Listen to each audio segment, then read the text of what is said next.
السلام علیکم 10th class, کیسے ہیں آپ لوگ؟ ہم باب نمبر 7 پاکستان کے خارجہ تعلقات پڑھ رہے ہیں اور آج کا ہمارا ٹاپک ہے پاک امریکہ تعلقات۔ امریکہ جیسا کہ سپر پاور ہے، پاکستان کے قیام کے بعد امریکہ نے خود ہی اس سلسلے میں پیش رفت کی اور پاکستان سے تعلقات بڑھانے کی کوشش کی۔ 1948 میں امریکی سفیر نے قائد اعظم کی خدمت میں اپنی اسناد سفارت پیش کی۔ اس موقع پر قائد اعظم نے امریکہ کو پاکستان کی دوستی کو یقین دلاتے ہوئے کہا کہ ہم تمام آزاد اقوام سے صرف دوستی اور غیر سگالی یعنی اچھی توقعات کے امیدوار ہیں۔ امریکی صدر ٹرومین کی دعوت پر پاکستانی وزیر اعظم لیاقت علی خان نے 1950 میں امریکہ کا دورہ کیا۔ لیاقت علی خان نے امریکہ میں اپنے خطابات کے ذریعے پاکستان کے قیام کے مقاصد بیان کرنے کے علاوہ پاکستان کی ترقی کی ضروریات بھی بیان کی۔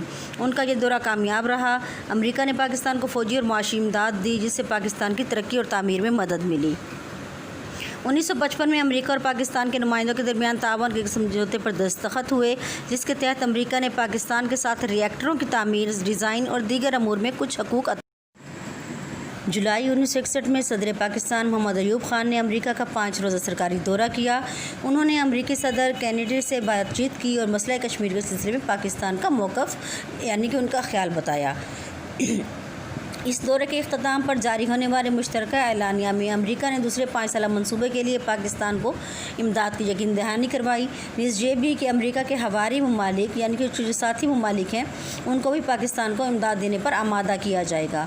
امریکہ نے پاکستان کی فوجی اور اقتصادی امداد کی بات کو بھی دہرایا اور امریکہ نے پاکستان اور افغانستان کے درمیان سرحد یعنی ڈیورنڈ لائن کو بھی تسلیم کر لیا۔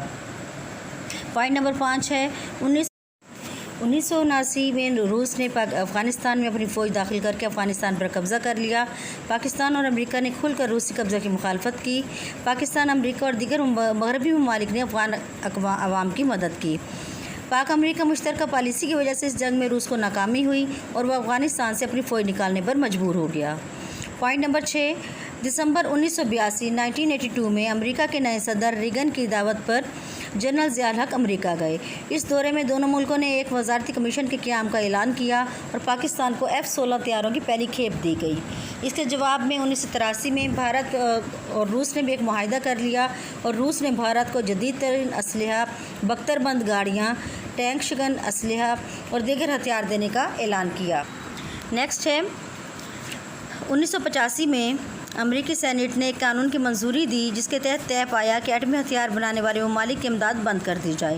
امریکہ نے 1 سال کے لیے پاکستان کو اس سے مستثنی یعنی کہ اس سے الگ قرار دیتے ہوئے امداد کی منظوری دے دی کہ پاکستان کے لیے امداد بند نہیں کی جائے گی۔ پاکستان کو بعد میں بھی اس ترمیم سے مستثنی قرار دیا جاتا رہا اور ہر سال یہ امداد ملتی رہی۔ اکتوبر 1985 میں جب جنرل ضیاء الحق نے اقوام متحدہ کی 40ویں سالگرہ کی تقریبات میں شرکت کے لیے جب وہ نیو یارک گئے تو انہوں نے امریکی صدر سے بھی ملاقات کی۔ 1986 میں پاکستان کے وزیر اعظم محمد خان جنیجو امریکہ کے دورے پر گئے۔ اس دورے میں انہوں نے امریکی صدر کے علاوہ دیگر اعلیٰ حکام سے بھی ملاقاتیں کی۔ اس موقع پر دونوں ممالک میں حساس ٹیکنالوجی کی منتقلی کا معاہدہ طے پایا، لیکن امریکہ نے شرط عائد کر دی یعنی یہ شرط لگا دی کہ اس ٹیکنالوجی کو ایٹمی پروگرام کے لیے استعمال نہیں کیا جائے گا۔ مارچ 1986 میں امریکہ نے اگلے 6 برس کے لیے پاکستان کو $3 ارب 20 کروڑ امداد دینے کی منظوری دی۔ اس کا زیادہ تر حصہ فوجی سامان کی خریداری کے لیے تھا اور اس امداد پر سود کی شرح بھی 1995 کے آخر میں وزیر اعظم پاکستان محترمہ بینظیر بھٹو نے امریکہ کا دورہ کیا۔ وہاں وہ ایک مقبول شخصیت کے طور پر سامنے آئیں اور اس کے نتیجے میں پاک امریکہ تعلقات میں مزید بہتری کیفیت پیدا ہوئی۔ جنوری 1992 میں پریسلر ترمیم کے خالق اور محرک لیری پریسلر نے امریکی بیرونی امداد کے قانون میں تبدیلی کروائی، جس کے تحت پاکستان کی ہر قسم کی امداد روک لی گئی۔ اس ترمیم میں پاکستان کو ایٹمی ہتھیاروں کے پھیلاؤ کو روکنے کے لیے کہا گیا۔ تاہم چند ماہ بعد بش انتظامیہ نے پاکستان کو $30 کروڑ کا اسلحہ فروخت کرنے کی اجازت دی اور پاکستان کی اقتصادی امداد سے پابندی جزوی طور پر یعنی کہ بائی پارٹ جو ہے وہ اٹھا لی گئی، کچھ حصہ جو ہے وہ پابندی کا اٹھا لیا گیا۔